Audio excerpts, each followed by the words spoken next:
Muy buenos días, 8 de junio, metafísica, metafísica de la materia de Manuel Carreira. Y hoy vamos a ver la última clase que le dedicamos a esto. Y les vuelvo a recomendar, porque esto creo que ha sido una experiencia bastante devastadora y amedrentadora, es meterse en este texto, porque no se les está pidiendo que se conviertan como nosotros tampoco lo somos expertos ni en física ni en nada de eso, pero había que pasarlo al texto este para ver las cuestiones metafísicas en relación con la física que hemos visto ya en las cuestiones cuánticas. O sea, de este libro solo en el práctico, para los protocolos que tienen que hacer, los resúmenes de lo que hayan entendido o de lo que no hayan entendido y que quieren preguntar, son los primeros capítulos, que son el capítulo, bueno, después del prólogo, el tema de la filosofía de la naturaleza o el mundo de la naturaleza viviente, y no vamos a ver todo eso que hemos detenido bastante, del espacio, del movimiento, del tiempo, etcétera. Y pasamos a lo que hemos estado viendo la vez pasada, de las fuerzas de la materia, el capítulo 6, el capítulo 7 y después lo del origen y del fin del universo. Y termina con una reflexión sobre los límites del conocimiento científico. Entonces estamos ahora en la constitución de la materia. Y esto nos va a retrotraer a planteos que están ya en el siglo sexto, séptimo, sexto antes de Cristo, que son los fisiólogos, los que tratan de dar razón de la fisis, y aún que ellos ya están haciendo esa revolución del tránsito del mito al logos, están todavía vistos desde la perspectiva de la física contemporánea bastante lleno de mitos. Pero ustedes conocen, porque han pasado todos el primer año, filosofía antigua, introducción, que esa evolución histórica de dar razón de la realidad última apelaba a elementos como el agua, el aire, los cuatro elementos, el ser, el devenir, el fuego, el número. Y en esa evolución histórica nosotros encontramos las primeras respuestas de la posible esencia de la materia y se termina afirmando detrás de todas esas postulaciones de los elementos originarios que esa materia es, ¿qué es lo que es en el sentido superlativo del es, de la cópula del ser? Es por debajo de todas las manifestaciones tan variadas, tratando de encontrar el fondo de unidad por debajo de esa asombrosa multiplicidad. Y los antiguos filósofos desconocían los detalles de la materia y buscaban ese elemento básico, tales de Mileto en el agua, el aire por Anaxímeno, el fuego por Heráclito, y ellos estaban razonando a partir de eso. Y por ejemplo, cuando se habla del agua, el agua se evapora, tiene varios estados, que son las mutaciones, se da lugar a los gases, y al formar hielo, el agua parece convertirse en un cristal de roca, y en griego el hielo se llamaba cristalos, precisamente. Y Anaximandro, un poco más especulativamente, propone como constitutivo último de la materia el apeiron, algo indefinido, algo indeterminado, no identificándolo con ninguna sustancia.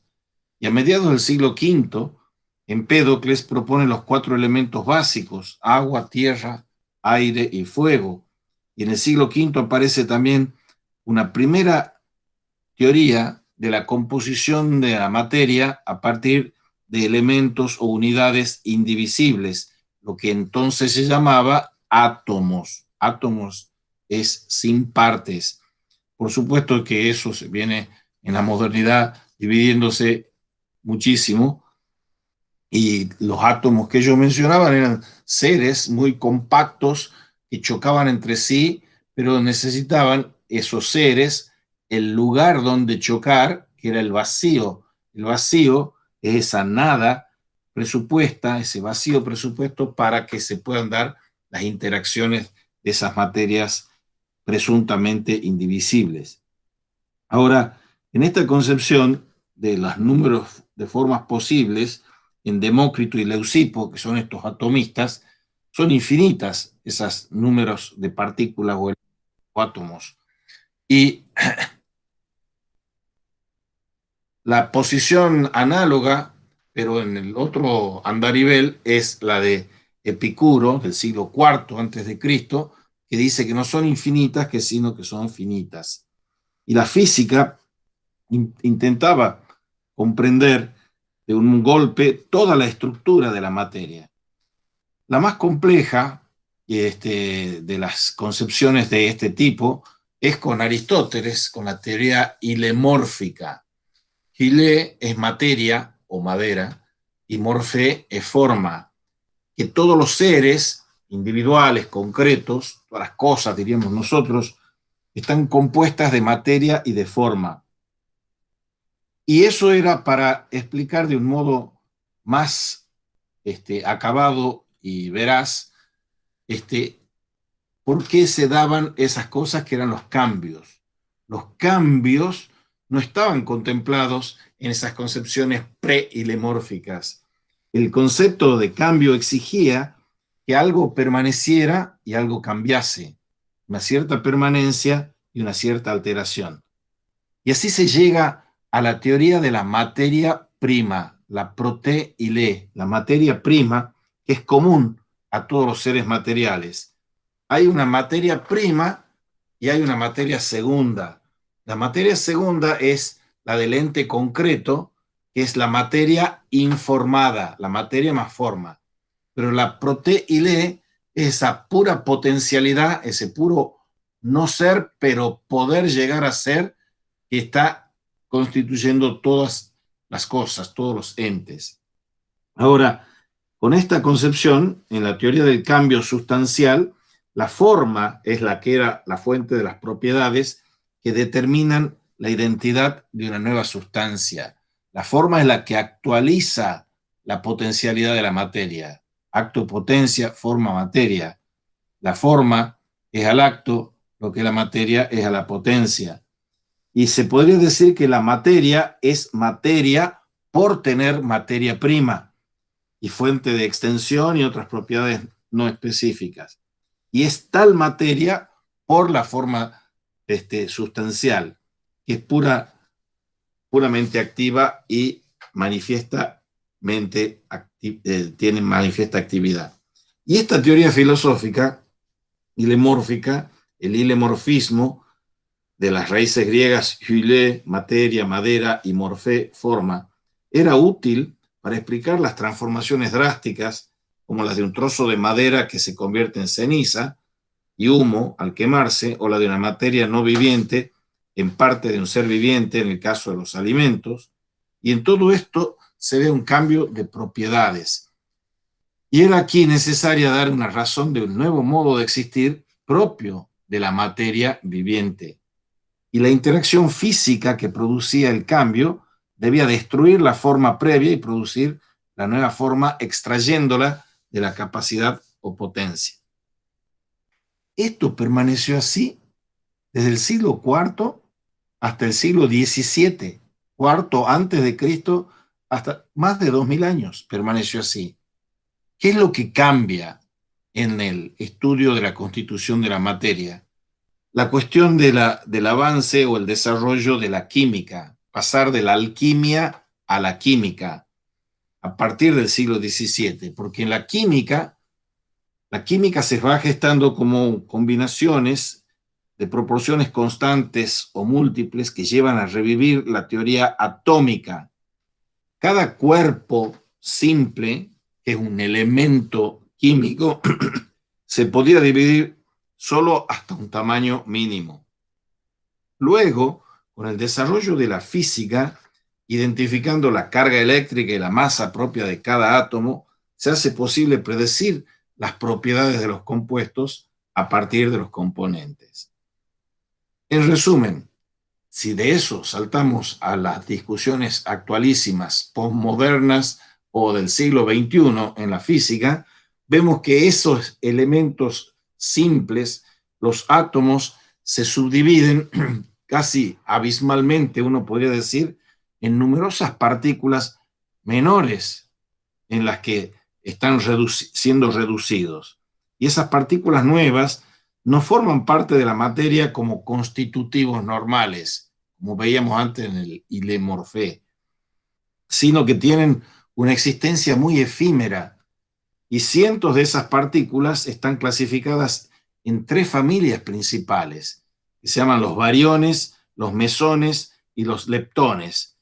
El reducir la multiplicidad a un esquema que permita encontrar un orden y tal vez una unidad en esos componentes aparentemente inútiles de la realidad material es lo que permite comenzar propiamente este tema de la constitución de la materia.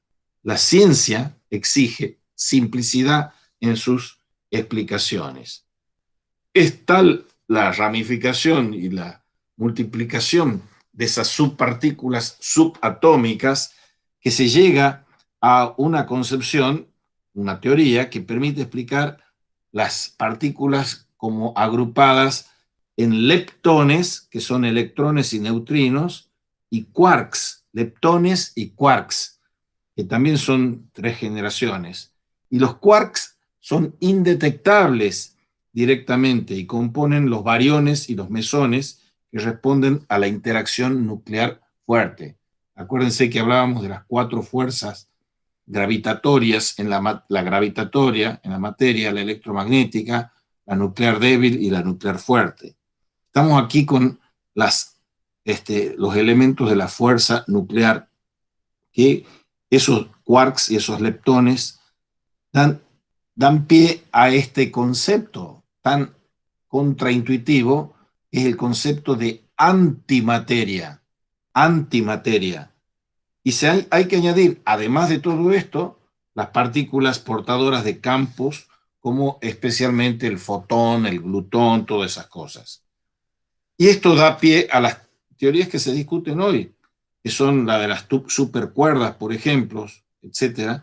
Pero eso, bueno, no nos interesa a nosotros porque no somos expertos en física, pero muestra cómo ha ido evolucionando, y a esto sí que nos interesa cuáles son los problemas filosóficos y metafísicos que se disparan a partir de esta cuestión de la discusión de las partículas o partículas subatómicas.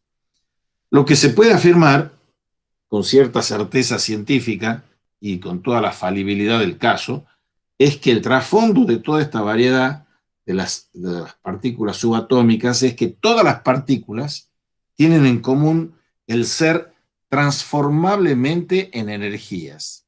Todas las partículas se transforman en energías y se pueden sintetizar a partir, por ejemplo, de la energía cinética de un choque. Y esta propiedad nos indica la unidad básica de toda la materia.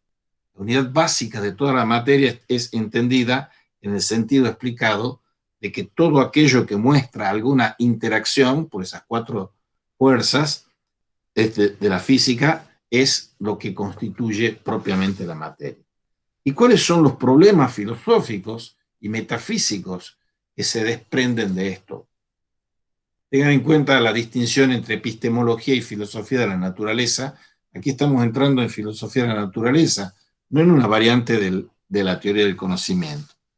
La primera pregunta es que si hay diferencias esenciales entre los diversos cuerpos de la naturaleza moviente. Y la segunda es si esos elementos más básicos de la materia tienen una naturaleza ontológicamente simple o compuesta. Y lo tercero es qué significa para la comprensión de la materia la equivalencia de masa y energía. Y en relación con lo anterior, finalmente, histórica y conceptualmente, la pregunta es si la materia es indefinidamente divisible, o sea, si es continua, o si hay que aceptar componentes últimos que son indivisibles, continuidad o discreción. Y estos son o lleva el tema a las diferencias esenciales de esta naturaleza simple o compuesta. Naturaleza simple o compuesta. Las razones de orden puramente filosófico para afirmar la composición real de toda materia son de dos tipos. Primero, la necesidad de dos principios distintos, que en Aristóteles se llaman energía y dynamis, acto y potencia, como raíces de la actividad y de la pasividad. Y, segundo, la exigencia de algún tipo de dualidad para que la esencia de por sí limitada, se encuentre realizada en diversos individuos de la misma naturaleza.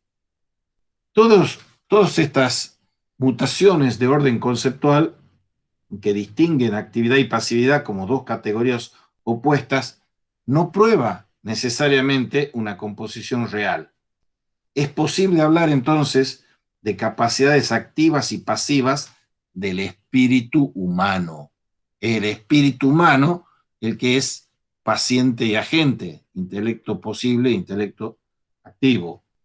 Y tal vez sea suficiente aquí afirmar que todo lo que es finito, todo lo finito es susceptible de cambio. O sea, lo infinito es lo único inmutable. Todo lo finito es susceptible de cambio, de algún tipo de crecimiento, que es un aspecto pasivo, mientras tiene también una actividad propia. Pero todo esto que se dice aquí no es demostrable experimentalmente. Esto es filosófico y no es demostrable. El segundo punto, después de la simplicidad y la composición que acabamos de ver, es la equivalencia entre masa y energía.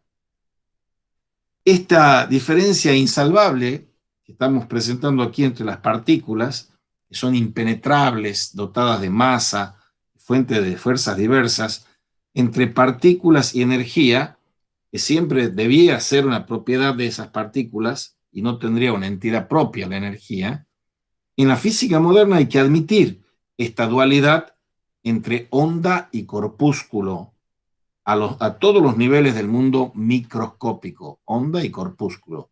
Una gran cuestión que el buen Albert Einstein zanjó, pero quedó como una marca a fuego de esta concepción. La onda es capaz de seguir dos trayectorias simultáneamente, de un vacío de la luz y un fotón de suficiente energía puede arrancar electrones de un átomo en un choque partícula a partícula. Einstein llevó esta dualidad a un extremo lógico, afirmando que pares de partículas y antipartículas se convierten totalmente en energía al encontrarse. Y esa convertibilidad mutua arguye contra el carácter accidental de la energía. Un accidente no se puede convertir en sustancia ni viceversa. Hemos visto acto y potencia, hemos visto forma y materia, y aquí vemos el accidente y la sustancia. La sustancia es el sujeto, no en el sentido cognoscitivo, sino el sujeto como substrato que permanece y advienen cambios que son los cambios accidentales. Y como se sugería antes, cuando se hablaba de la actividad de la materia, parece entonces que hay un substrato, hipokeimenon se dice en griego, un substrato último que se nos manifiesta. Pero, dice la física moderna, se nos manifiesta ya como partículas, ya como ondas, ya como campos de energía. Y ese substrato es lo que se llama el vacío físico. Y el vacío físico, Manuel Carreira varias veces lo acentúa, no tiene nada que ver con la nada. El vacío físico es análogo a lo que decíamos antes de la proteíle, de la materia prima. Y en las teorías modernas de la estructura subatómica se afirma la actividad incesante de ese vacío físico. Y es coherente con este punto de vista la constatación de que los electrones no tienen individualidad propia, son indistinguibles y los cálculos de niveles de energía en sistemas de varios electrones tienen que tratarlos como tales para predecir los valores observados. La distinción que venimos hablando entre partículas y ondas, entre partículas y energía, pierde su fuerza en esta concepción.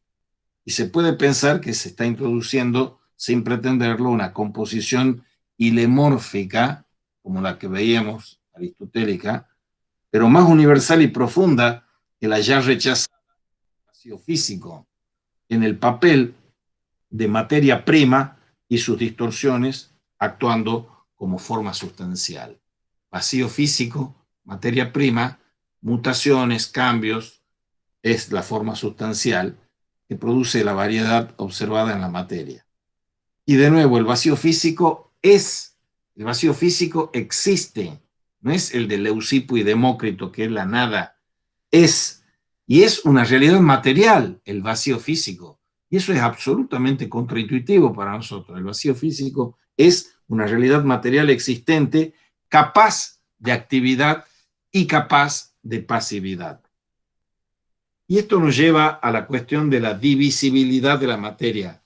Y tal vez esa sea la pregunta más discutida cuando se habla de la estructura de la materia, sea de la posible continuidad o discontinuidad. Se considera con la física moderna la materia como básicamente discontinua, compuesta de unidades inextensas. Y la ciencia actual exige y sugiere mínimos de espacio y tiempo en una estructura material últimamente discontinua. Las dificultades y consecuencias de todo esto quedaron ya subrayadas en varias ocasiones. Es la falta de una síntesis satisfactoria entre lo que venimos viendo en las cuestiones cuánticas, entre la teoría de la relatividad y la mecánica cuántica. Y esto es el prolegómeno o el umbral para llegar a la pregunta que sí nos interesa mucho aquí, que es el origen del universo. Las preguntas por cómo se origina el universo, que está contradiciendo 2000 y pico años de reflexión que sostiene que el mundo es eterno, es lo que sostiene Aristóteles, que sostienen los griegos, etc. Y se sigue sosteniendo durante 2000 años, más de 2000 años, el origen del universo. Pero la otra cuestión es la cuestión del fin del universo, el futuro del universo, origen y fin del universo. El problema del origen del universo hay que delimitarlo cuidadosamente para no confundir la palabra origen, que tiene en el contexto científico, de la palabra origen en el ámbito filosófico. Porque esta cuestión está íntimamente unida a la cuestión del origen, la pregunta acerca de la posible infinitud espacial y temporal del conjunto material que se describe con esas palabras. Es tan grave este tema, tan grave y tan importante, y hay un tal desacuerdo que físicos de alta cualificación y genio como Stephen Hawking está sosteniendo que hay una infinitud. Hay muchos que están negando lo del Big Bang, pero el acuerdo más generalizado es que existe esa explosión de la condensación última y máxima de la materia de la que se origina todo. Pero el espacio y el tiempo, ya hemos visto con Kant, con Newton, ¿son infinitos o no son infinitos? Por eso, la cuestión del origen del universo va a disparar eso. Hay que recordar que el universo tiene que significar todo y solo aquello que es parte de lo accesible a nuestros experimentos, nuestro contacto, nuestra interacción de nuestros sentidos con la realidad. Y esa experimentación, esa observación, en alguna medida, tiene que ser cuantitativa. Yo le tengo que poner número a eso, dicen los físicos. Y no es lícito incluir en el contenido del origen del universo otros universos, porque esa es otra teoría que echan a rodar. Existen múltiples universos. Entonces, si yo tiro los dados, en el universo 1 sale el número 1, en el universo 2 sale el universo 2, esos universos y mundos paralelos, la pluralidad de universos es un absurdo, dice Carreira. Pero hay muchos físicos que no sostienen que es un absurdo, sino que eso es para no quedar prisioneros en la cuestión de un único universo que tiene un origen. Les cuesta, le costaba a Einstein mismo, cuando vienen estos señores que están formulando eso, que un cura, que Labat, Lemaitre, vienen a formular esta concepción del Big Bang, y era absolutamente plausible porque eran desarrollos a partir de Einstein.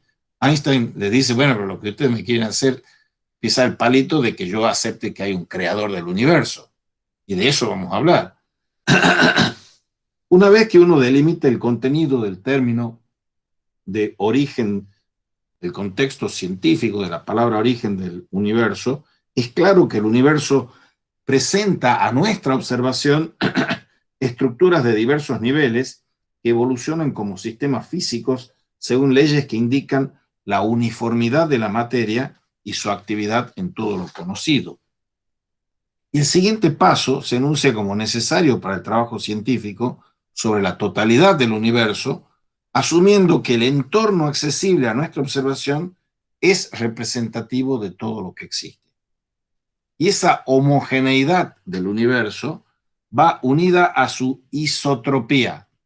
No hay direcciones espaciales, isotropía. Por tanto, cualquier observador, donde quiera que se encuentre, tiene que obtener una imagen igual del universo que le rodea dentro de su radio de acción. Y este principio cosmológico, que es lo que llama así Einstein, es metodológicamente conveniente y aún necesario, si bien no es estrictamente demostrable, pero se apoya en la observación de zonas amplias del cielo en todas las direcciones que siempre muestran las mismas estructuras y los mismos componentes. Y como consecuencia se exige que el universo no tenga bordes, no tenga límites. Y esa concepción del principio cosmológico perfecto, de que el universo no tiene bordes, porque si tuviese bordes, las zonas límites serían distintas de las zonas centrales en el panorama observable de ese universo en direcciones opuestas. Y si a esto que se ha dicho se añade la hipótesis de que el universo debe ser igual para todo observador, también en todo tiempo tenemos ese llamado por sus proponentes principio cosmológico perfecto. Y este punto de vista necesariamente niega un comienzo o un fin del universo. Y eso, con ese principio cosmológico perfecto, debe ser eterno e inmutable el universo, eterno e inmutable a pesar de todos los procesos locales de cambio que incluyen la formación y muerte de las estrellas en tiempos calculables. Veamos el desarrollo histórico para esta cuestión del origen del universo. La cosmogonía eran las concepciones antiguas del siglo VI, VII antes de Cristo, para dar cuenta de cómo nace el mundo, la cosmogonía, la génesis del cosmos. Y esos sistemas filosóficos antiguos, que no tenían datos científicos para apoyarse, admitían esa existencia eterna para la materia, al menos en un estado caótico. Del caos va a surgir el cosmos. Y la acción de los dioses, en plural, eran dioses nacidos de esa misma materia, que produciría por etapas diversas las estructuras hoy existentes, tal vez en forma definitiva, que una evolución futura parecía impensable. El relato bíblico, en cambio, del Génesis, utiliza una descripción que es semejante, aunque afirmando claramente la total independencia de Dios con respecto a la materia. Esa es la diferencia fundamental. Contrapuesta a la infinitud temporal, que es la eternidad, se acepta la finitud espacial y se intenta resolver el problema de sus límites con alguna esfera imaginaria que encerraba todo lo observable. Los errores cosmológicos de Aristóteles, Ptolomeo y de Tomás de Aquino, por ejemplo, es concebir esa esfera, porque querían verlo delimitado en una esfera. En esta concepción, que se encierra todo lo observable, tal vez con un espacio vacío sin límite a su alrededor, no tenían una idea clara de fuerzas y estructuras cósmicas. Y entonces parecía aceptable un universo finito, limitado y estático. Pero ya Newton, David Isaac Newton, se ve obligado a admitir una masa finita sometida a fuerzas gravitatorias en un universo estático que llevaría a una contracción catastrófica hacia el... No es posible afirmar la validez de las leyes físicas y admitir un universo estático simultáneamente. El universo está cambiando. El universo está en expansión. ¿Hacia dónde se expandiría si fuese un universo estático y fijado? Ahora, no es posible admitir que un sistema finito mantuviese la producción de energía indefinidamente. Y es en 1916 cuando Einstein propone la teoría general de la relatividad, que ofrece un modelo de universo finito pero ilimitado. Finito pero ilimitado.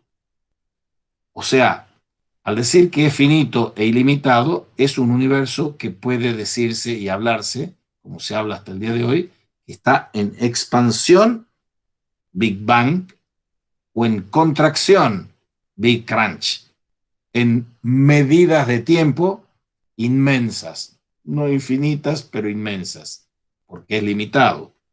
En términos geométricos, se describe este espacio observable tridimensional como la cuasi superficie de una hiperesfera de 4 dimensiones, que tiene un volumen finito, pero no presenta bordes, cumpliendo el principio de homogeneidad especial, aunque evoluciona en el tiempo.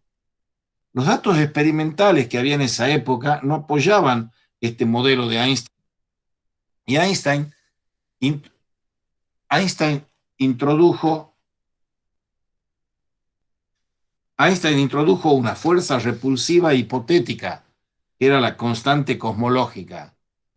No el principio cosmológico perfecto que hemos hablado antes, sino la constante cosmológica, y el papel de esa constante sería contrarrestar a la gravedad a grandes distancias.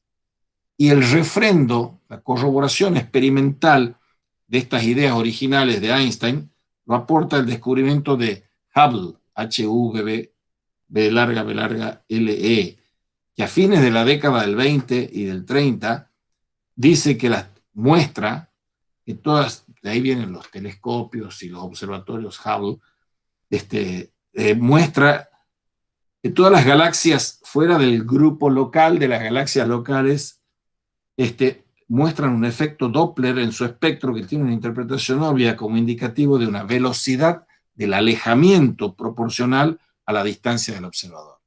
O sea, las galaxias se van alejando, esa es la expansión, se van alejando respecto del observador. Y unido al postulado de la homogeneidad del universo, este alejamiento implica una expansión uniforme del espacio que arrastra consigo a las galaxias de forma que ninguna galaxia es el centro. Y determinado numéricamente esa relación de velocidad y distancia, que es la constante de Hubble, el asignar una edad al universo, cuántos años tiene el universo, desde ese comienzo explosivo, también nos coloca en una situación de relativa incertidumbre, pero ya se le puede ir poniendo números. Todavía hay incertidumbre y hay variaciones en los números que se arrojan entre valores de 55 kilómetros por 100 kilómetros por segundo por cada millón de parsecs de distancia. Parsecs son 3.26 años luz, que corresponden a edades entre 20 y 10 eones. Cada eón son 1.000 millones de años.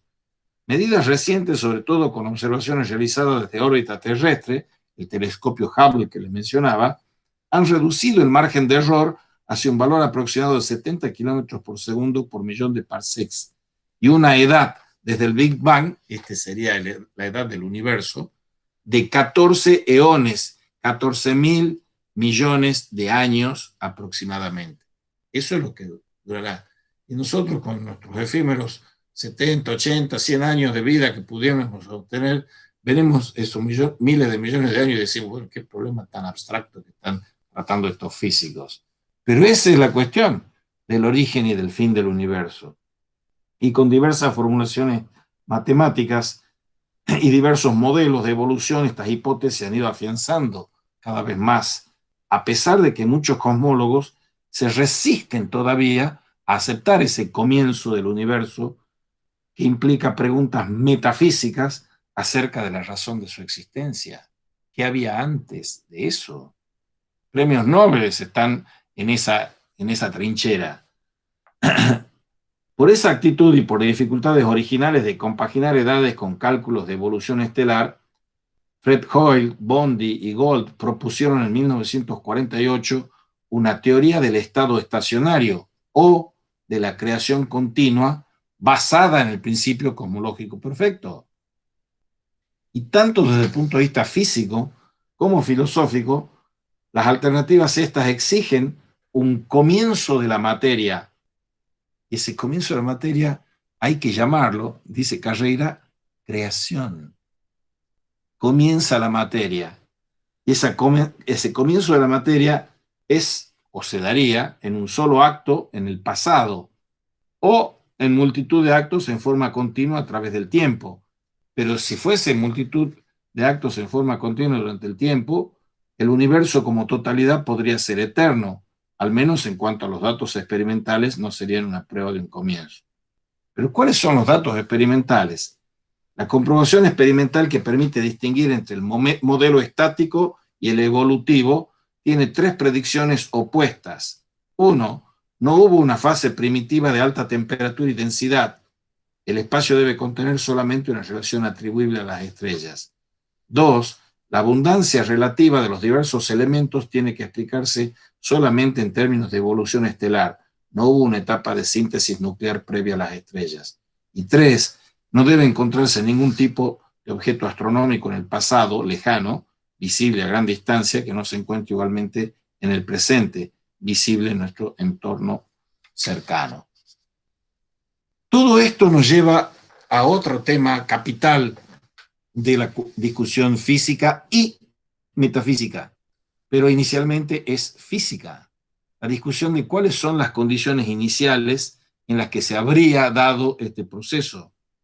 Todavía se han dado intentos, más o menos elaborados, de negar un comienzo, postulando una fase previa de contracción de duración ilimitada o infinita.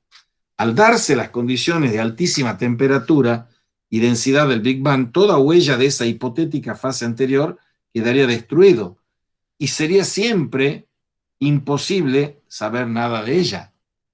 En un universo cíclico se afirma su eternidad por fases alternas de contracción y expansión, sin un verdadero comienzo ni final. Eso lo encontramos filosóficamente y poéticamente en el mito del eterno retorno de Nietzsche, pero está también en la concepción de los griegos. O sea, los físicos, los ultrafísicos, ultracontemporáneos, están reproduciendo posiciones que están en los griegos o que están en Nietzsche, pero lo están haciendo desde teorías físicas y desde no observaciones físicas, porque nada de eso es observable experimentalmente. Entonces hay que conjeturar y hay que incursionar en la metafísica. Todas estas teorías que les mencionaba, de un universo cíclico, eterno, sin verdadero comienzo ni final, hay que juzgarlas, dice Carreira, por su valor dentro de la metodología científica, porque se proponen como teorías científicas. Con ese criterio debe decirse que no tiene ningún valor una hipótesis que no sea verificable. Si a mí me dicen que hay infinitos universos o que hay muchos universos, pero no estoy dando la prueba experimental de cómo puedo esa tesis, eso es lo mismo que decir que no existe ningún universo. Entonces, ¿qué estoy diciendo? ¿Existen o no existen? ¿Es uno? Son muchos. Hipótesis verificables es el criterio sin el cual no hay ciencia, dice Carreira. La contracción previa en un tiempo infinito es una hipótesis, para decirlo eufemísticamente, poética o metafísica, o teológica si quieren, pero no es física, no es científica. No es físicamente afirmable ese proceso en un tiempo infinito en el pasado, porque la densidad sería cero, y a partir de cero no se puede dar ninguna contracción. Se hace necesario afirmar un valor no cero en un tiempo finito, con lo que llegamos de nuevo a la hipótesis más probable y plausible y no contradictoria de un comienzo del universo. Físicamente se puede evitar estas cuestiones de sortear el tiempo cero, porque se sortean estas cuestiones con la noción de Max Planck del espacio mínimo y del tiempo mínimo. Nunca habría habido un radio cero para la materia ni un tiempo cero. Y hay que hacer notar que todo proceso físico exige algún tiempo para ocurrir. Todo proceso físico exige algún tiempo para ocurrir. En un tiempo estrictamente cero no ocurre nada y no puede ocurrir nada. No es posible, por tanto, hablar de evolución. Y de eso, como les decía, hablan señores tan geniales como Stephen Hawking, que desde un punto de vista exclusivamente matemático desarrollan una solución de las ecuaciones que describen el universo que no lleva a una singularidad ni en su comienzo ni en los agujeros negros, incluyendo el que se produciría en un colapso total. Y para ello, Hawking hace uso de una variable que es llamar el tiempo imaginario, llamarlo imaginario el tiempo, que es equivalente a negar un comienzo, negar el comienzo. Sin embargo, Hawking mismo concede que en el tiempo real sí hubo un comienzo. Entonces estamos en que hay un comienzo o no hay un comienzo. Tengo que refugiarme en las matemáticas para decir que no hay un comienzo, pero digo que en el tiempo real sí tiene que haber un comienzo. Vamos a las consideraciones filosóficas de esto, que es lo más interesante e importante para que nosotros comprendamos para qué estamos haciendo estas cosas tan complicadas para nosotros. Hay un señor que se llama J.A. Wheeler, que tiene una frase que reproduce, quizás sin saberlo él, yo no sé si lo sabía o no lo sabía, una pregunta que es la pregunta metafísica fundamental. Wheeler dice, ¿por qué existe algo en lugar de nada? ¿Por qué existe algo en lugar de nada? Acuérdense que los pronombres interrogativos de la física son el cómo funcionan las cosas. Nunca son el por qué ni el para qué, porque la causa final y el por qué, el primer principio, eso, por qué se produce algo, no puede ser estudiado, analizado, reflexionado por la física. ¿Cuál es la razón última de que exista la materia? Esa es la pregunta aquí. Y de que exista así, con las propiedades que tiene. El primer paso para responder esto puede tomar como punto de partida un comienzo temporal del universo. Se afirma un paso de la nada a su existencia, un paso de la nada al ser, algo que no estaba y que no era antes del comienzo del tiempo y de la materia y que ahora o después es, un paso de la nada a su existencia. Y en el modo de hablar de la relatividad con espacio y tiempo como atributos de la materia, no es posible ni siquiera postular un espacio vacío, como es el espacio newtoniano, existiese previamente para que en él apareciese la materia o energía más primitiva. El paso de la nada más absoluta a la existencia de la materia en todas sus formas, solamente nos es posible describirlo con el nombre de creación. Creación. Alguien que crea la materia, alguien que crea el tiempo también, es algo inherente a la materia, el espacio-tiempo. La creación es un concepto que obviamente sobrepasa por completo todos los esquemas físicos y epistemológicos y ni siquiera aparece con certeza en los filósofos más eminentes de la antigüedad, como ya se ha indicado antes cuando veíamos eso. Pero en un sentido analógico, estamos apuntando a esas superfuerzas de las teorías de la gran unificación. Podríamos concluir que para que la materia comience a existir solamente se requiere una energía estrictamente infinita. Una energía estrictamente infinita. Energía, palabra griega. Acto, palabra castellana. Actus, palabra latina. ¿Qué significa energía? Erga significa obra, poner en obra. ¿Qué hace falta para poner en obra el universo material no viviente? Hace falta poner en obra, hace falta una energía infinita. Esa energía infinita en sentido analógico, que no es de orden físico, porque el orden físico, presupone la materia, que uno de los atributos es el tiempo. Necesitamos entonces una energía que es un agente no material. What is matter? No mind. What is mind? No matter. Necesitamos un agente, una energía infinita, no materiales. Para que haya materia, se requiere un agente no material. Y ese agente no material tiene que tener un poder infinito. Y esa energía, ese poder infinito de un agente no material es lo que se puede llamar bien el creador de todo, el creador de la materia. Y ese creador puede dar entonces razón suficiente para la pregunta de Wheeler, que es la pregunta del señor Leibniz, que después va a reproducir, a mi juicio, distorsionando a Heidegger en la introducción a la metafísica. ¿Por qué hay algo y no más bien la nada? Hay algo porque hay alguien que lo ha creado. No te Heidegger aquí para eso. El concepto de creación tiene la ventaja, aquí para este contexto, estamos hablando del origen del universo, el concepto de creación no depende de un concepto del tiempo. Y aquí vamos a hacer una distinción metafísica que ya la tenían clara los escolásticos, para quienes la creación no era algo que estaba en cuestión, obviamente. Es el ser en sí y el ser por otro.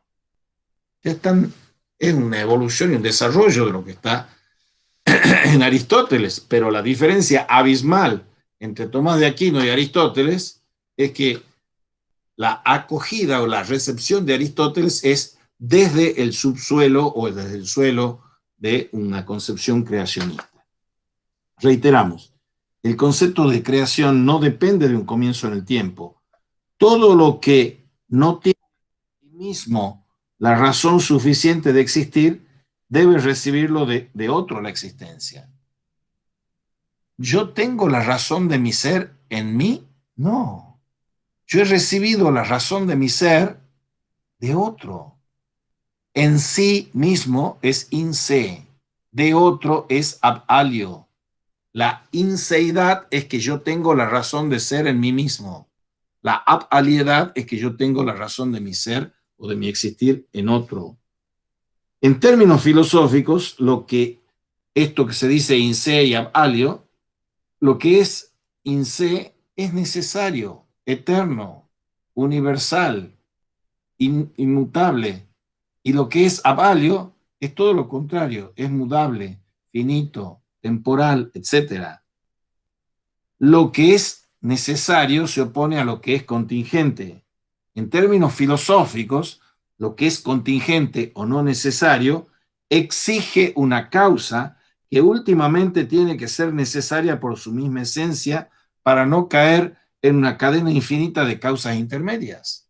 El regreso al infinito del que habla Aristóteles. O tengo la razón de mi ser en mí o no la tengo. Tertium non datur. O la tengo o no la tengo.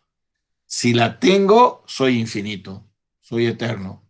Si no la tengo, por más que esté llamado a ser infinito, soy finito y soy temporal y me realizo y actualizo y energizo en la temporalidad. ¿Qué significa contingencia?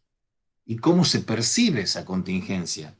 El ser contingente podría no existir porque su esencia no exige la existencia de un modo único. Y esta falta de necesidad lógica se muestra en el hecho de la mutabilidad. Todos nosotros somos cambiantes, mudables. Lo que cambia puede ser de diversas maneras, con lo cual se demuestra claramente que el modo de existir no está determinado por la esencia. Ahí está la cuestión. Hemos dicho acto, potencia, forma, materia, y aquí nos están diciendo esencia, existencia. La esencia es lo que permanece idéntico a sí mismo siempre. La existencia es la que va en los seres finitos, creados, no en el creador. Es la primera distinción ontológica entre el creador y la criatura. Son dos ontologías diferentes. El creador es el que es en sí mismo, in se, en sí y por sí. y la criatura es la que es en sí, relativamente, porque tiene esencia, tiene sustancia, pero al ser por otro, tiene que realizar en el decurso de su vida temporal esa realidad que está como prometida potencialmente en su esencia. Nosotros nacemos y nacemos con la esencia de ser humanos, pero actualizamos de un modo diferente nuestra humanidad.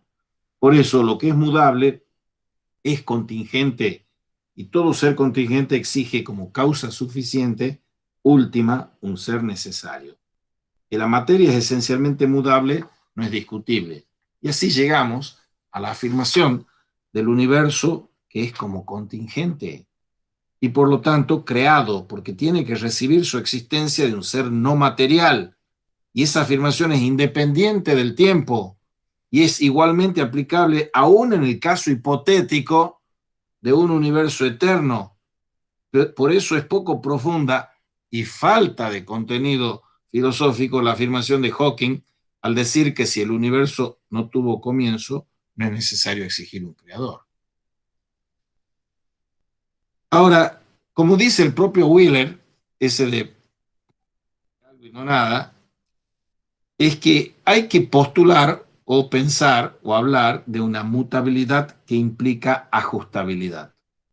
El universo tiene que ser ajustado en su primer momento para comenzar con las propiedades correctas para dar lugar a la vida inteligente.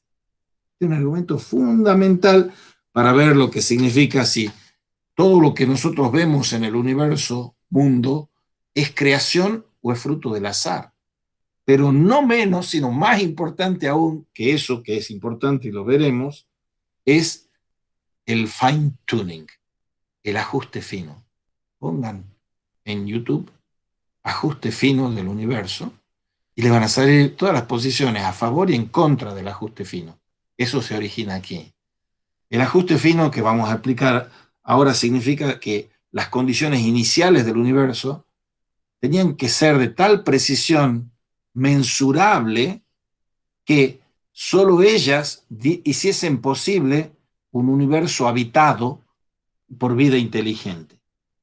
Aunque los autores físicos actuales quieren evitar las consecuencias filosófico-teológicas que se han descrito recién, acuden a la hipótesis de una creación equívoca. Una creación equívoca, sin creador, en que el universo aparece espontáneamente por una fluctuación cuántica del espacio vacío. Y a eso se añade frecuentemente la afirmación de que en un tiempo indefinidamente amplio todas las posibilidades se realizan de hecho. Aquí vamos a ir al juego de los dados también. Si yo digo, este razonamiento se basa en una afirmación, dice Carreira, implícita, equivocada, pues da por aceptada la existencia, sin explicación alguna, de un vacío físico que ya hemos visto repetidamente es materia y que tiene determinadas propiedades. El equiparar la nada a ese vacío para decir luego que el universo aparece espontáneamente de la nada es un juego de palabras totalmente equívoco. No identificar espacio físico vacío con la nada. Y tampoco es metodológicamente correcto afirmar sin prueba ni posible comprobación que se dan infinitos universos con todas las propiedades posibles. Es un subterfugio comparable al de pedir que se den realmente todos los valores posibles en una tirada de dados. ¿Y se van a dar todos los números posibles en una tirada de dados? Sí, pero eso supone las probabilidades indican que el cálculo matemático se realicen y cada vez en un universo distinto. Lo de la pluralidad de los universos es también algo equívoco y absurdo y no comprobado. Y de ahí saltamos para terminar a la infinitud espacial y la evolución hasta el presente. Y dice aquí Carreira, lo que es realmente infinito no puede crecer en modo alguno. Es conveniente repetir una vez más el principio metodológico de que solo podemos afirmar lo que es experimentalmente comprobable y ningún experimento o cálculo apoyado en datos experimentales puede llevar a valores infinitos de ningún parámetro físico. Nada infinito se puede dar en la física. Se puede dar en la matemática, pero eso no sirve para comprobar nada. Al contrario, el que aparezcan infinitudes en una teoría es indicio suficiente de su falta de aplicabilidad al universo real, físico real. Si somos consecuentes con la exactitud que le exigimos al lenguaje científico, el término infinito tiene que dejar de utilizarse. Lo dice una y otra vez Carreira. Solamente puede hablarse de un crecimiento ilimitado, no confundir lo inmenso y lo ilimitado con lo infinito, un crecimiento ilimitado de una propiedad medible en procesos que no tienen una razón de ser en su aplicación. Bien, pasemos al futuro del universo, capítulo 9. Si era tan polémico, equívoco, discutible y disputable como lo es el origen del universo, no lo es menos el futuro del universo. ¿Hacia dónde vamos? ¿Cuál es el futuro del universo? ¿Es la entropía? ¿Es el enfriamiento dentro de unos cuantos miles de millones de años? Este es un sistema físico en evolución, que hemos visto hasta ahora. Y el universo así permite calcular sus propiedades futuras a partir de las condiciones actuales y de las leyes físicas aplicables a la materia.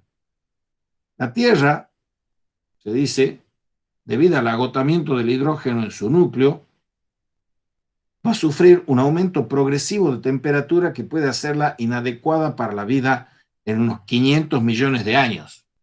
No es el calentamiento global de que se cree que van a subir 2 grados a la temperatura y nos vamos a achicharrar todo y se va a acabar todo y se van a producir las inundaciones. Algo que se está produciendo y que gracias al coronavirus se ha detenido un poquito. Bien, se va a calentar en 500 millones de años. ¿Dónde estaremos nosotros dentro de 500 millones de años? Una pregunta retórica y estúpida, por supuesto. Pero no es irrelevante para estudiar la cuestión del futuro del universo, que es de lo que estamos tratando. Porque la vida no va a ser adecuada dentro de 500 millones de años a las temperaturas, porque para que haya vida tiene que haber ciertas temperaturas. Hay otros planetas que están más alejados del Sol y serían durante algún tiempo posiblemente habitables, pero todo el sistema solar está llamado a sufrir cambios drásticos que terminarían con apagarse del Sol dentro de 5.000 millones de años, dentro de 5 eones, se apaga el Sol. Otras estrellas van a seguir evolucionando, etcétera, pero aquí entra el concepto de la energía térmica irrecuperable, que es la entropía, la medida del desorden de la energía degradada y no recuperable para realizar nuevos procesos de estructuración de la materia. Y volvemos a tratar aquí, en este contexto, las alternativas de expansión y de contracción. Desde el punto de vista de la cosmología científica, el futuro del universo hay que discutirlo en términos de expansión, que nos presenta dos posibilidades. O bien la velocidad de expansión es suficiente para que la gravedad nunca frene por completo el alejamiento mutuo de los cúmulos de galaxias, o la expansión va a cesar para dar lugar a una fase de contracción que debe llevar a toda la materia del universo a concentrarse en un solo punto.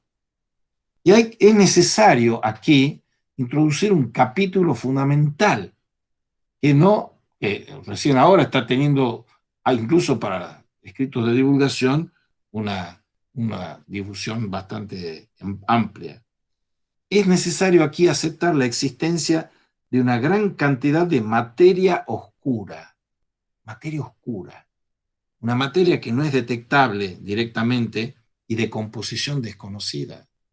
Dice, en forma didácticamente exagerada e hiperbólica, el señor Carreira, pero no sin fundamentos en las conjeturas válidas y legítimas de la física y de la astrofísica, que lo que conocen los físicos es un 5% en este universo material, en esta metafísica de la materia no viviente, es un 5% del total, porque el 95% restante es materia oscura, materia negra. Entonces, aún con esta masa adicional inferida por cálculos gravitatorios, la densidad del universo sería como máximo un 20% de la densidad crítica. que produce una expansión indefinida hacia un tamaño límite que nunca se alcanza.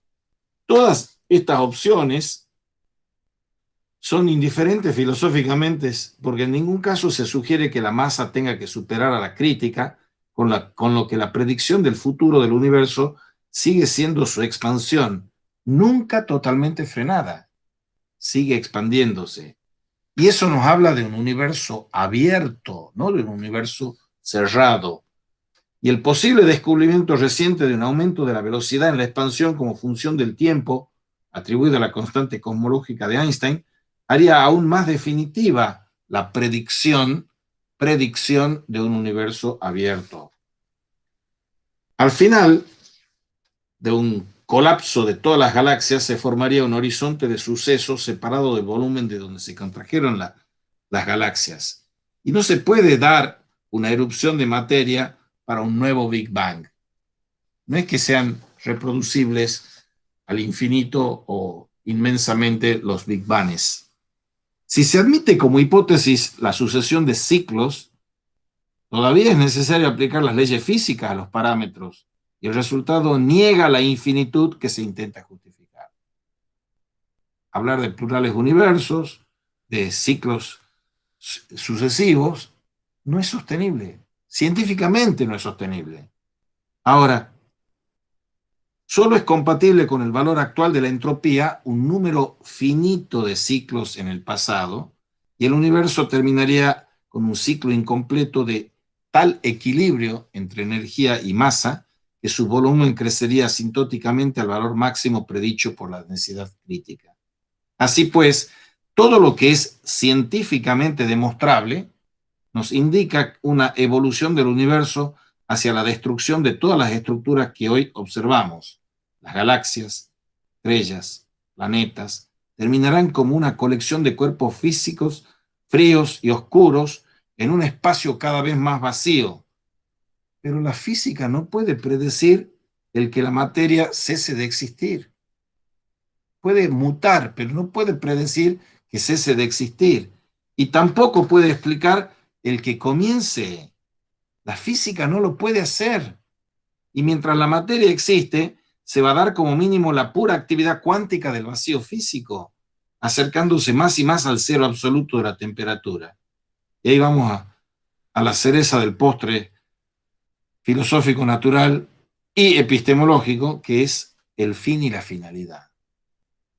Si la física no pudo, no puede ni podrá, por principio, contestar al para qué, al fin, porque se ha preocupado y consagrado a eliminar las cuestiones del fin, del por qué y del para qué, cuando se reintroduce a raíz de todas estas discusiones la cuestión del fin y de la finalidad del universo, se introduce una cuestión de origen científico-físico, no teológico ni filosófico, que es lo que se llama el principio antrópico.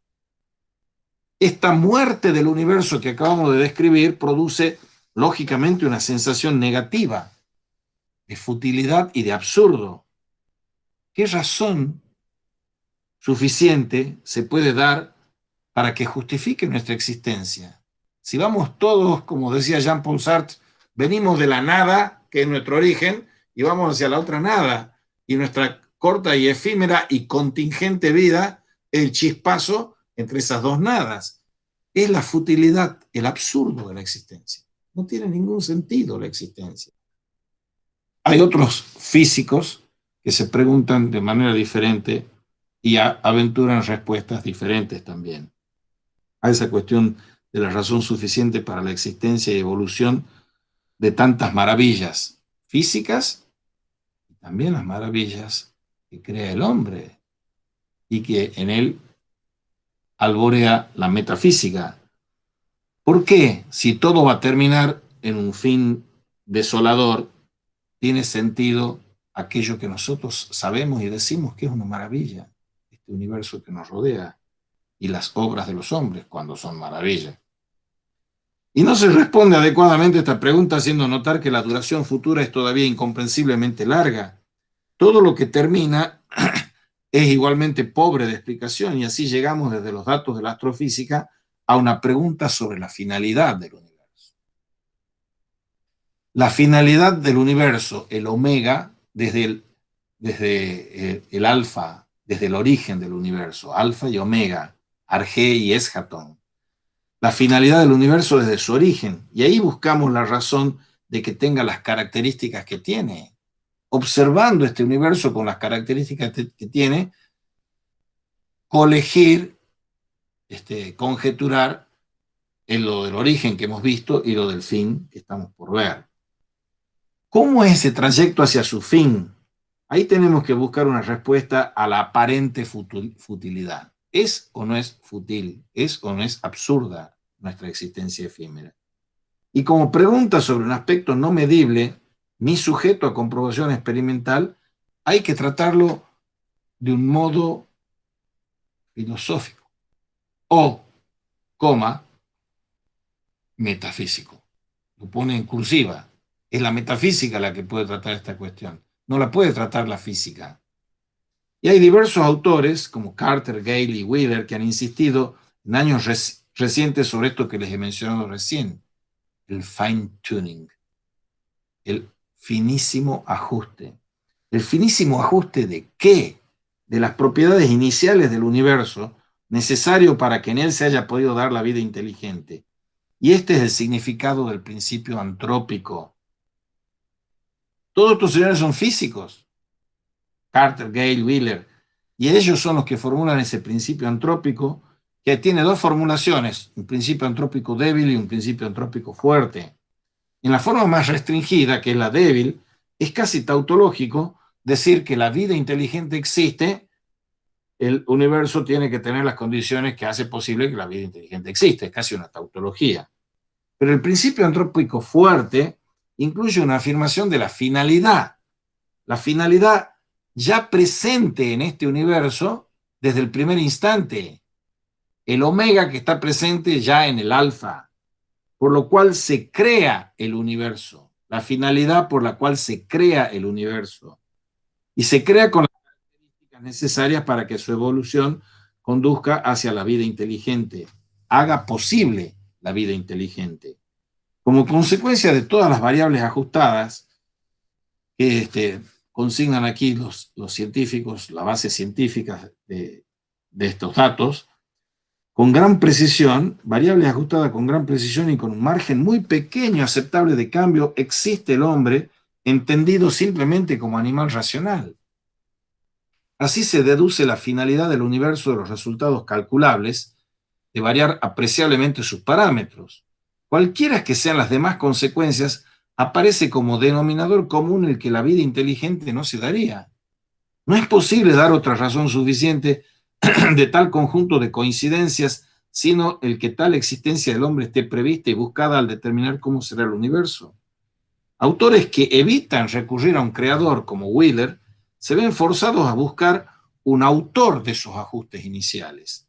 Proponiendo el principio antrópico participatorio, aduce como razón de que el universo haya comenzado con las características que hicieron posible el futuro desarrollo de la vida inteligente, el que esta misma inteligencia, como observador cuántico, hace real al universo. O sea, el universo es fruto de una inteligencia, por más que se la llame con adjetivo como cuántica, es lo que hace real al universo, con una especie de influjo no especificado hacia el pasado.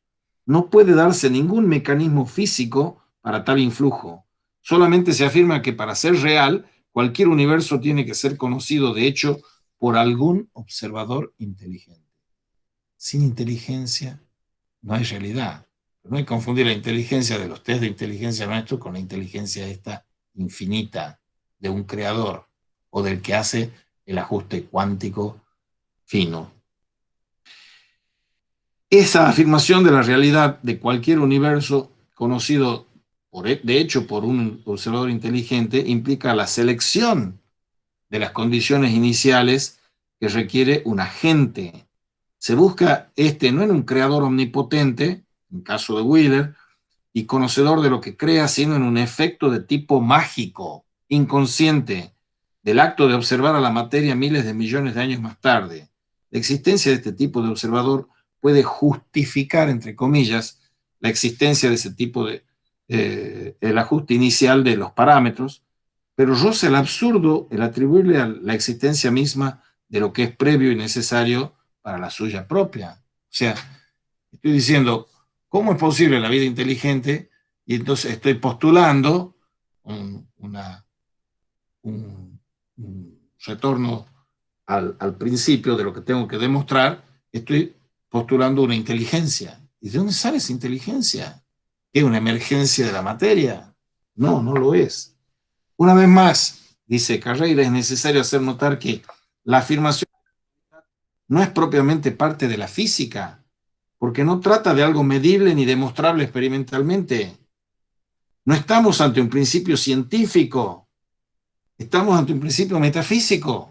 La finalidad, que el universo tenga tal finalidad, tal propósito. Los científicos son personas que no se satisfacen con solo las respuestas del cómo de las cosas. Si quieren ser físicos y hablar todo legítimamente, solo contestarían con el cómo, pero todos los físicos, como hemos visto bastante intensa y algo extensamente con las cuestiones cuánticas, todos se dedican a hacer filosofía. Todos los físicos se dedican a hacer filosofía cuando ya son muy prestigiosos. Y teología o ateología de contrabando también. Los científicos no se satisfacen con el cómo de las cosas, sino que tienen ese deseo universal de saber por qué y para qué de las cosas. Y partiendo de la afirmación explicada en el tema anterior, acerca de la necesidad de una razón motivadora para toda actividad inteligente, es claro que debe afirmarse que el creador tuvo que buscar un fin al crear y elegir un conjunto determinado para un universo que de hecho creó. Y ese fin tiene que corresponder a la máxima estructuración y máximo nivel de actividad de que es capaz la materia, que ocurre en el nivel de inteligencia con base orgánica. O sea, el hombre existe, lo sabemos. Y el hombre, presuntamente, es inteligente, lo sabemos. Ahora, ¿qué papel juega ese hombre inteligente en ese futuro cósmico? El principio antrópico, afirmando la finalidad del universo que culmina, se corona en el hombre, deja sin resolver todavía el gran interrogante de cómo va a evolucionar el futuro humano. ¿Para qué vale que exista la inteligencia si todo se va a destruir cuando el universo no tenga condiciones para la vida? Tanto en un universo cíclico como en una única evolución, carece de sentido el hacer algo maravilloso para luego deshacerlo inútilmente. El hombre aparece, con el hombre aparece un nuevo nivel de actividad que no es reductible a las interacciones de la materia. Nada, nada de lo bello, bueno, verdadero que nosotros experimentamos y que nosotros ayudamos a crear, nada de eso es medible, cuantificable científicamente. Porque si hay belleza, si hay verdad, si hay justicia, si hay bondad, etcétera, eso es metafísico, eso no es físico y no es reducible a física. El pensamiento abstracto, la conciencia, nuestra libertad, la actividad espontánea, libre, no es una realidad o no son realidades cuantificables ni expresables en términos de fuerzas y partículas. No hay una libertad del electrón o del protón o del neutrino, no la hay. La libertad es de una voluntad consciente, de una voluntad que es moral. La moralidad no implica un salto cuántico, usándose el lenguaje físico, respecto de las causalidades físicas. Y eso que significa ese salto cuántico es a la dimensión no material. Nada de las fuerzas nucleares débiles y fuertes explican un gesto de generosidad o un gesto de odio o un asesinato, nada de eso. Todo eso es no explicable, porque nada es explicable en el mundo metafísico. No es explicable porque va más allá de toda explicación. Si explicación es explicación causal. Es la realidad no material. Es la realidad que ya se llama espíritu, dice Carreira.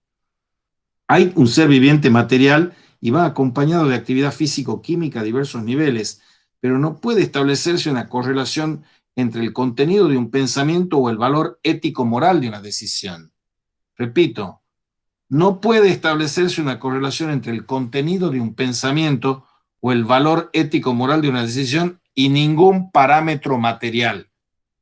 Ningún parámetro material explica una decisión ética o un pensamiento. Por eso es legítimo e inevitable el aceptar un nuevo origen para toda esa actividad específica del hombre. Y el origen es una realidad no material, que nosotros llamamos espíritu. What is matter, no mind. What is mind, no matter. Y no es en el sentido algo aprisionado en la materia o justapuesto a la materia como un jinete sobre su montura, que eso es lo que hace el dualismo de la res cogitans y res extensa de Descartes. No es un jinete montado sobre un caballo, sobre su silla de montar, el dualismo cartesiano, sino que es la parte de un todo, ese espíritu-materia, pero el espíritu es lo que tiene la voz cantante aquí. Ese espíritu, que es parte de un todo, muestra la composición dual por diversas funciones con mutuas influencias.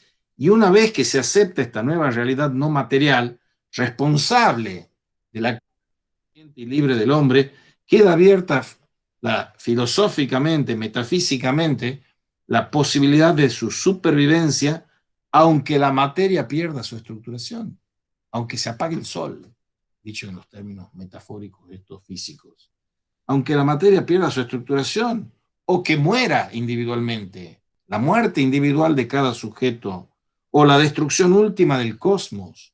Y así se puede salvar de la futilidad del universo, que tiene su razón de ser en el hombre. El universo tiene su razón de ser en el hombre. La evolución material ha sido necesaria para que esta nueva realidad exista, y una vez que existe, puede perdurar indefinidamente porque no es parte de la materia. El espíritu no es parte de la materia. Y la conexión entre la finalidad del universo, sus propiedades físicas y la existencia del hombre nos lleva a consideraciones que exceden los límites iniciales de esta asignatura definida como filosofía de la materia no viviente. El observador se convierte en participante, dice Wheeler, con una interacción que desdibuja los límites entre objetividad y subjetividad que venimos viendo con Heisenberg, con Schrödinger, etc. No se inventan las partículas, se descubren. Yo no invento un sistema solar planetario de las subpartículas, las partículas subatómicas, las descubro. Lo que están haciendo los físicos es tratar de descubrir, y hay que subrayar una y otra vez la distinción entre invención y descubrimiento. Invención es encontrar algo, eureka, encontré algo. Descubrimiento es develar, quitar el velo. Algo que está velado, descubrirlo. Aletheia, descubrir. Se descubren esas partículas, no se inventan, porque el invento es cuando te hablan del constructo, el constructo del objeto epistemológico, todos los constructos.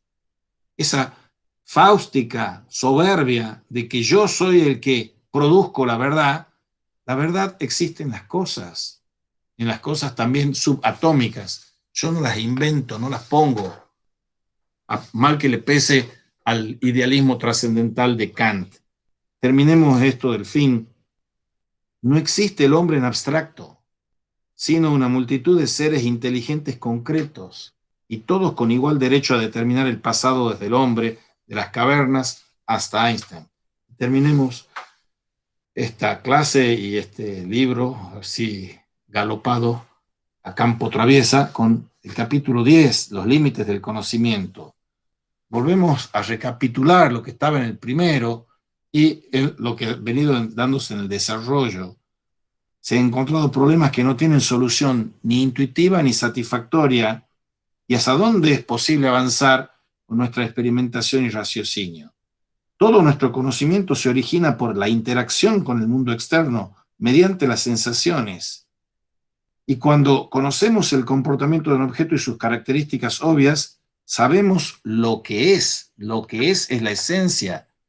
Pero Cuando esta experiencia personal se completa con la transmisión de información obtenida por otras personas fidedignas, o sea, dignas de fe, aceptamos conocimientos por testimonio ajeno, es posible ampliar nuestra imagen del mundo exterior. Con la frase de Newton, si podemos alcanzar más lejos con nuestra mirada, es porque estamos sobre los hombros de gigantes que nos precedieron. Hay que fiarse de los testigos de la verdad que nos permiten ver más allá de lo que nosotros podríamos ver por nosotros mismos. Y esto nos va a llevar a esa comprensión del actuar fluyente del ser y operar con definiciones, valga la redundancia, operativas. Veamos ahora las consecuencias que tiene esto para la comprensión de la realidad. Es lo que busca la filosofía y lo que busca la ciencia. Comprender e imaginar, dice Carreira. Nuestra dependencia cognitiva de los sentidos nos lleva a utilizar imágenes del mundo macroscópico de nivel humano para expresar lo que la materia es a todos los niveles. Pero todas estas imágenes son representaciones parciales de la realidad. Y nos vemos obligados por los avances científicos a insistir en que no se pueden tomar como totalmente apropiadas, porque son analógicas. Cuando nosotros decimos que en los prácticos ustedes tienen que argumentar, contraargumentar, ejemplificar, contraejemplificar, les estamos diciendo con ejemplos, imágenes. Pero las imágenes pueden ilustrar una idea, pero nunca exhaustivamente. Las imágenes o los ejemplos son un tipo de juego del lenguaje, como decía Wittgenstein, que no coincide, ni puede coincidir nunca con la idea. La idea es lo perfecto, divino, infinito, necesario, etc. Los ejemplos son lo contrario, pero pueden aproximarnos a eso. Entonces, tenemos que aceptar no la soberbia de la univocidad del conocimiento, ni el escepticismo de la equivocidad del conocimiento, no se puede conocer nada, sino tenemos que aceptar la vía media, que es la vía analógica. Podemos conocer algo, pero no lo conocemos todo. Podemos conocer algunos signos de identidad, pero no algunos signos de diferencia. Hay semejanzas y desemejanzas en un conocimiento analógico. Por eso es de validez limitada. Los límites de nuestro conocimiento es que nuestro conocimiento es sí o sí, cuando es verdadero en estos campos, analógico. No es apodíctico, no es problemático, es analógico. Ese es el límite. Y las cosas, al menos en el mundo de la microfísica, no son como nosotros la imaginamos. Hay que excluir a la imaginación como fuente de conocimiento para lo microfísico. Por eso es de lo inobservable, como dice Eddington, que no tuvimos tiempo de verlo cabalmente, los inobservables. Al profundizar en el estudio de la materia nos encontramos empujados a admitir lo inimaginable de eso que es inobservable además. Esos son los límites de la ciencia física. Se ve como la física tiene un límite infranqueable en el misterio de la creación de la materia. No solamente se encuentra como siempre sin respuesta a las preguntas de finalidad y razón suficiente, sino que el cómo de la creación deja de ser tratable como un proceso físico, al no tener un estado inicial ni leyes aplicables a nada. Y también aquí se da un límite absoluto a lo que puede ser descrito o entendido en forma intuitiva. En todos los casos, nuestros cálculos son lógicos y plausibles, pero las inferencias que hacemos de ellos no se pueden comprobar directamente. Y todavía más, en general, tenemos que aceptar que no conocemos directamente el pasado ni el futuro, solo lo conocemos a partir del presente.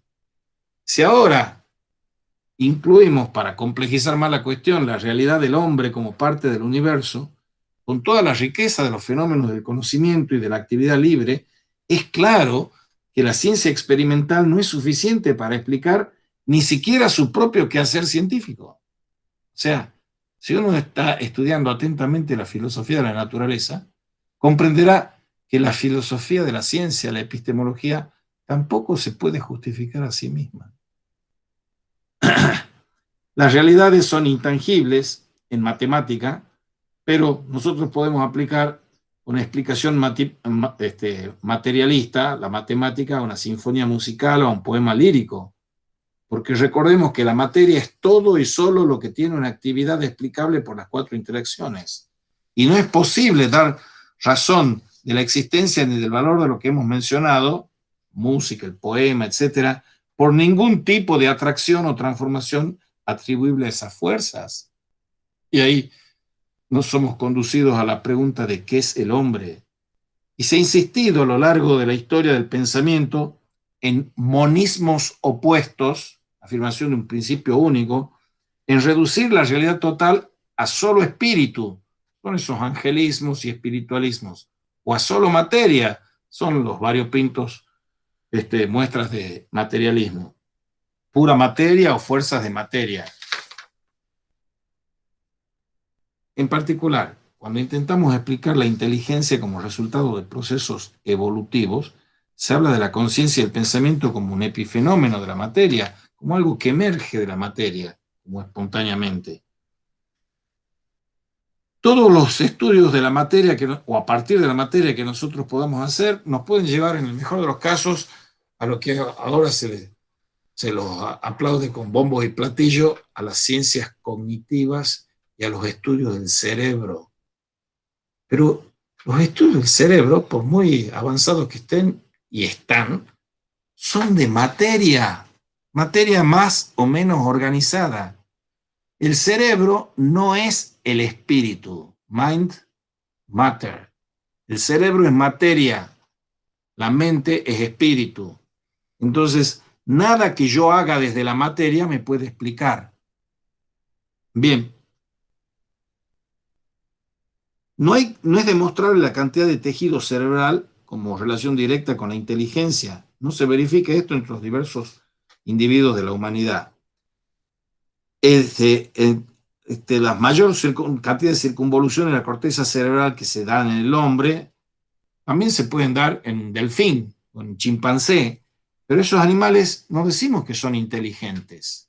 Bueno, algunos pueden decir que son inteligentes, pero es poco inteligente decir que son inteligentes en el sentido analógico en que lo puede ser un perro que puede ser enseñado una serie de respuestas a estímulos diversos. El arco, reflejo, estímulo-respuesto es mecánico, no, no tiene capacidad de reflexionar.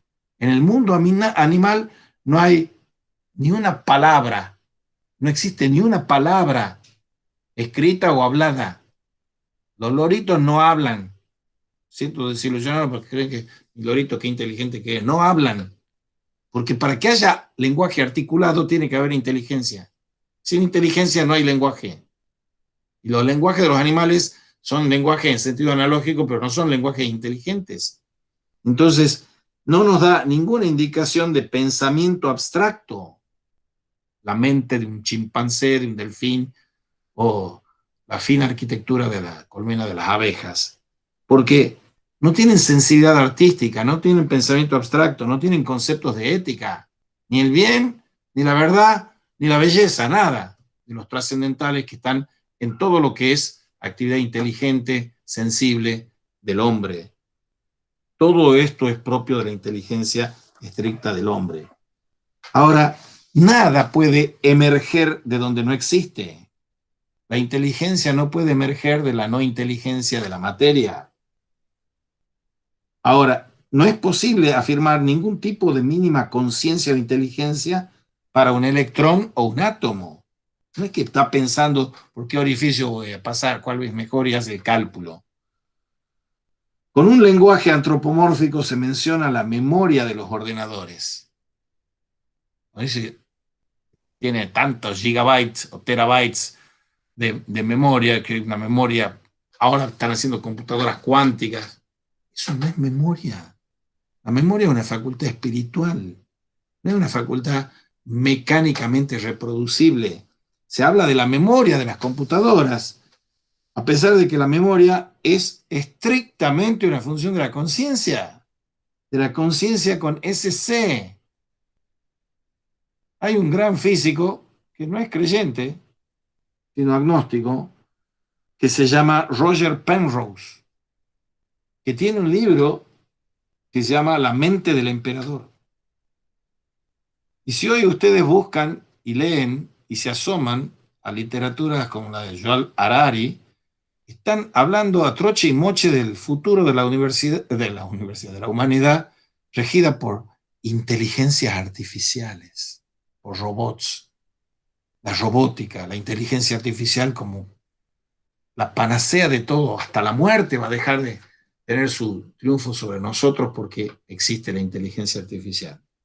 Roger Penrose dice, no existe la inteligencia artificial, ni es de esperar que exista nunca. Tratar los temas de eso, de tecnociencia contemporánea, que están manejándose antropomórficamente con conceptos que son por lo menos ilegítimos e inválidos. Lo que es específicamente humano, solo lo aprendemos por transmisión cultural, dando clases aunque sean virtuales. Transmisión cultural, la cultura. La cultura no es un emergente de los procesos materiales, físicos. Lo que es específicamente humano se tiene que aprender por transmisión cultural. Y varía según las culturas distintas, de lugares distintos y tiempos distintos. La actividad intelectual y consciente exige un principio nuevo de otro orden. Y esto de principio nuevo de otro orden nos remite a estas dimensiones de una metafísica que no es anticientífica, sino que pone los límites de lo que es científico. Porque es menos científico aún la afirmación de que la vida va a evolucionar sin falta hacia la inteligencia, porque la inteligencia tiene un valor obvio para la supervivencia. Se da aquí una suposición clara de que la materia por sí misma tiene lo necesario para producir conciencia e inteligencia. Ya hemos visto que esto no es ni demostrable ni plausible. Y se sigue dando esta vida inteligente, pero en este mundo, no en otros mundos. Y si se diese una vida inteligente en otros mundos, se seguiría, una vez más, la dualidad del espíritu y de la materia. Volvemos a ser cartesiano con los plurales universos.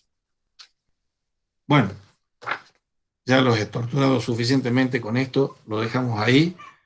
Le vuelvo a decir, no le tengan miedo al práctico porque no somos ni le pedimos que sean físicos de vanguardia para entender esto, pero que el texto que tienen, los videos que les he pasado, más las clases, les puede dar una masa crítica mínima para hacer un protocolo de el libro de carrera, un protocolo de esos capítulos, esos pocos capítulos del 1, el 8, el 9 y el 10. Los últimos. No sé si tienen preguntas o dudas. Sí, Lalo, yo quería hacer una pregunta de lo que yo vengo leyendo la carrera en línea con lo que se venía planteando en el programa y sobre todo en cuestiones cuánticas. Carreira sostiene durante toda su exposición una posición dualista, ¿no es así? Digo, sobre todo en el principio y ahora en el capítulo final, él utiliza o afirma la sentencia de un mundo externo, la diferencia entre un sujeto que investiga y un mundo que es investigado. Entonces, ese dualismo no es tan solo materia-espíritu, que es lo que declama, sino que yo veo un dualismo que él no se cuestiona, al menos en lo que yo fui escuchando, que hay una separación entre sujeto y objeto, que es justamente uno de los tópicos que vienen cuestionando los otros físicos que venimos viendo en la selección de texto de Wilber, donde uno de los puntos cruciales que da lugar también a la vinculación con la mística y con la religión es la no separación básica entre sujeto y objeto. Carreira no expone estas temáticas, ¿no?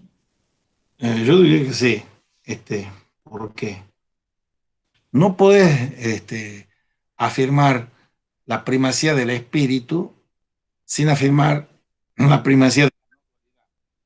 En el último párrafo que he leído, en la página 149, dice, de darse vida inteligente en otros mundos se seguiría una vez más la presencia de una dualidad espíritu-materia. Ujú. Él está por la no dualidad de espíritu-materia. La no dualidad, no por la dualidad. al dualismo cartesiano del sujeto-objeto. Este señor, a mi juicio, pero yo les sugiero, te sugiero que escuchen las charlas de él, porque es un señor muy parco, muy para exponer las cosas. Sabe un montón de física, un montón de filosofía, un montón de teología, y hace su síntesis en la que no puede apartarse de esa concepción que la primacía es del espíritu. Y esa es una de las frases que está en Heisenberg, y está también en Schrödinger, y está en Eddington, esa primacía del espíritu y que la materia es algo acotado. Y él reduce esa acotabilidad de la materia a las cuatro fuerzas operativas, que son esa de la gravitación, el electromagnetismo, la nuclear débil, la nuclear fuerte. Entonces dice, lo que la física puede y debe hacer está en el campo acotado ese, pero hay algo más en el cielo y en la tierra que lo que sueña tu filosofía, como dice Shakespeare. Ese algo más es, hay algo bello, hay algo verdadero, hay algo bueno. Y eso no es fruto, ni nunca lo fue, ni nunca lo será, de evoluciones de las fuerzas físicas, materiales. Eso reclama un agente no material. Entonces el dualismo siempre es matter y mind, materia y espíritu. El dualismo en el que los que plantean el dualismo y los que planteamos que no hay dualismo, decimos no es que hay un dualismo. Lo que es espíritu en última instancia y en primera instancia. Y la materia es lo ofrecido a esa dimensión espiritual si yo me pongo el guardapolvo de ser científico. Yo pongo ser científico, los científicos ejercen impunemente su oficio de filosofía y de metafísica y la hacen en sentido antitético. Entonces son científicos que se dicen creyentes, como Maldacena, nuestro Maldacena, o científicos y filósofos y epistemólogos como Bunge, que se dicen materialistas y redimibles. O sea, la discusión, el conflicto de las interpretaciones metafísicas está también en el mundo de los físicos, que hacen, como vos señalabas en una de las sesiones anteriores, estos señores, y estaba señalando de los Heisenberg, no me acuerdo cuál de ellos, en las cuestiones cuánticas, los señores no son filósofos profesionales, decías vos o algo así. Y es cierto, no lo son, pero hay que celebrar y aplaudir que se puedan discutir cuestiones metafísicas con los físicos también. Y lo que vamos a ver ahora en la clase que viene, miércoles, con cuestiones místicas, les vamos a mandar, yo tengo como 6 horas sobre cuestiones cuánticas de La ola es el mar de Billy Gesiger, así que no quiero que nos demoremos viéndolo circunstanciadamente.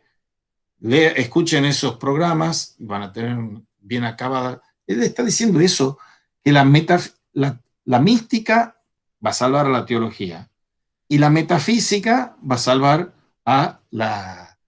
también a la teología y a la filosofía, porque son los físicos contemporáneos, dice Willy Gesiger, lo que están haciendo esos planteos que son claramente místicos y metafísicos. Esos planteos místicos son lo de la no dualidad, lo de la unidad, que yo y mundo, para no decir sujeto y objeto, yo y mundo somos uno, yo y Dios somos uno, veremos en Eckhart. Si yo y Dios somos uno, y si yo y el mundo somos uno, ¿dónde queda la dualidad, el dualismo, la separación del yo absoluto, del no yo absoluto de Fichte o de Hegel? La dualidad de sujeto-objeto es el karma que tiene la filosofía, porque viene planteando una dualidad. Descartes, res cogitans, res extensa, es la dualidad. Carreras no es dualidad. Porque precisamente si vos sos dualidad, estás afirmando casi como un maniqueo, que hay un principio del mal y del no ser, y un principio del bien y del ser. No, aquí no hay ni maniqueísmo, ni dualismo. Vos no podés sostener una filosofía cristiana o un cristianismo, aunque no sea filosófico, sosteniendo el dualismo. Hay un solo principio y no es un monismo. Y no es un monismo. Es un principio que acoge el ser y el no ser, porque hay que ir más allá. Yo he terminado en los ejercicios de mística cristiana que doy con Dionisio Areopagita, que es un pensador fundamental probablemente el siglo quinto, sexto. Y el tema es que está planteada la cuestión de la no dualidad y para eso tienen que apelar a paradojas, tienen que apelar a algo que está más allá del pensamiento, más allá de la percepción, más allá de la inteligencia, más allá del ser y del no ser, más allá del ser.